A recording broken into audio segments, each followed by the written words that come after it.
This is my impression of the people who still think Michael B. Jordan is going to be the new Black Panther. What? When did Killmonger get some titties?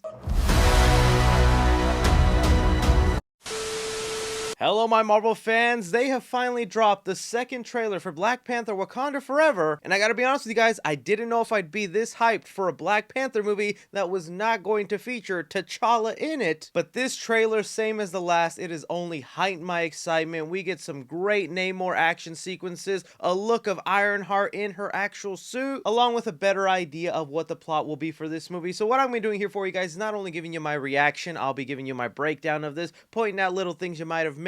But it's not just gonna be about me. I want to hear from you guys out there. How do you feel about the look of Black Panther 2? Are you loving the look of Namor? Because that's the thing that's kind of blowing me away about this trailer. How do you feel about Ironheart and her suit? Also, they've made it pretty obvious who the new Black Panther is. Are you happy with, spoilers, Shuri being the new Black Panther? So with this latest trailer, we start off with a look at T'Challa's helmet. I'm still going to be really curious to how they explain his death within the universe. I doubt they'll make it cancer. That just feels like it hits a little too close to home to what Chadwick Boseman died from. I think the common theory going around right now is that it's an unknown illness that he got and he died from it. But in the middle of this opening, we are also getting some dialogue from Namor in here where he's talking about the most broken people make the best leaders. Only the most broken people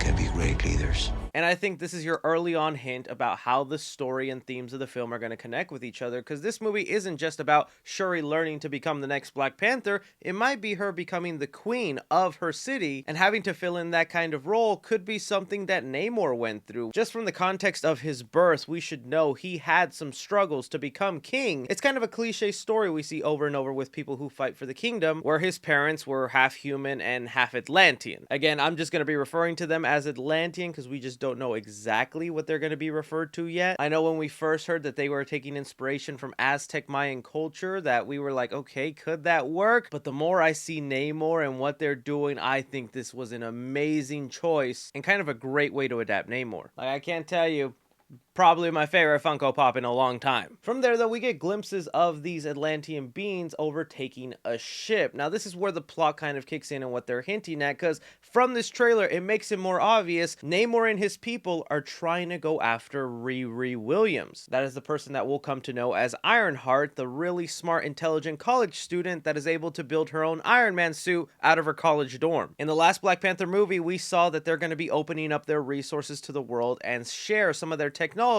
Of course, that's got to have some negative consequences because not everybody's going to use that technology for good. And through some plot details that we've heard about the movie, Riri Williams creates a device that helps them find vibranium in the ocean, and through humankind trying to look for vibranium in the ocean, they come across this Atlantean race, and that causes the big conflict because now the Atlanteans want Riri Williams dead for discovering and awakening them, with then the people of Wakanda not only suffering from the loss of their king, but then having to protect Riri Williams because it was one of his last acts as king to share this technology with the world. And these shots of Namor flying with his little wings on his ankles, I never knew if that could actually look good or be adapted well, but it's working for me, and I kind of even get a big threatening vibe with him coming up to the window about to attack the queen and Riri. We've already had the actor who plays Namor, Tenoch Huerta, come out and say that Namor isn't really a bad guy, more like an anti-hero, but I am getting like straight up villain vibes from Namor here, so I'm really curious to what humankind does when they discover Atlantis, or why he's that upset that he wants to take the life of a college kid, but then at the end of it all still come out sort of a good guy. And I guess since we're on the topic of Riri Williams, we see her Ironheart suit that has been leaked, not only in the Funko Pops that were recently released. This will be the suit that she creates in her dorm out of car parts, but once she gets in contact with Shuri and the people of Wakanda, she makes one out of vibranium that is a little bit more bulky, that we have also gotten a look at through some toy leaks. And although I'm excited to see her introduction to the MCU and whether I grow to like her as a character, I thought it was the funniest choice to have such a gloomy, dark trailer and then out of nowhere her just yell,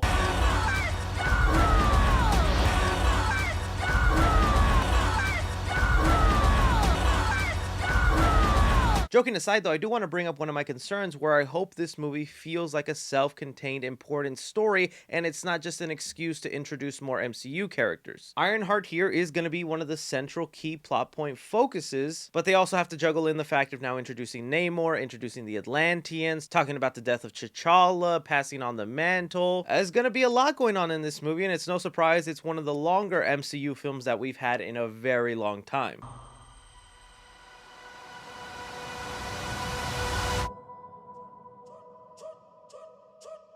Bringing the trailer to a close with a shot of what I think is just so obviously Shuri as the new Black Panther with a cool little detail on her mask. If you notice, there's these white dots right above her eyes, and these are actually a callback to Shuri's markings from the first Black Panther where she also had those white dots. It's something that's iconic with her and she's passing it along into her suit along with accents of gold. I think this is actually a fire looking Black Panther suit, and I have no problem whatsoever with Shuri taking up that mantle. If anything, I think it's the person that makes the most sense. It's the sister of T'Challa. She was also eventually going to get it, whether Chadwick Boseman lived or not. We see the way Marvel has passed along mantles. She was going to be in that suit in a couple of movies. My only concern is I hope they explain of how she learns a little bit of combat or be able to fight in the time from T'Challa's death to her taking up the suit, because to be the Black Panther, you got to know how to fight. And I know people will bring up those moments in the first Black Panther or that she was on the battlefield of Endgame, but in those sequences, it made it very clear Shuri's strengths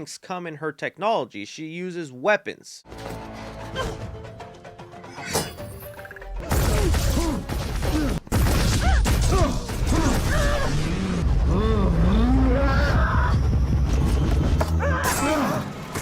She would not have stood a chance against Killmonger in a hand-to-hand fight the way T'Challa did. So I'm curious if the movie will play on those strengths of her maybe using more tech in her suit to help her fight, and she'll be a very gadget-based Black Panther, or they give a good explanation of the time jumps in this movie that shows she's grown in combat and is a very worthy Black Panther. Whatever the case may be, I'm hyped for this, man. I was always curious to see Black Panther 2 to see how they would explain T'Challa no longer being there, but they've included enough elements to make me genuinely hyped for this film the same way I would have been if it was T'Challa versus Namor like it was originally supposed to be. And since this is also the last movie in Phase 4, I'm hoping they end it off with a bang and tease what the future could be for Phase 5. I'll throw it off to you guys though. You see the new trailer for Black Panther Wakanda Forever. What do you like about it? What do you not? Any concerns you might have or what you're most excited to see? Anything, everything, be sure and like, subscribe. Follow me on Twitter at 3C Films or on TikTok at 3C Films. But as always, I'm Chris.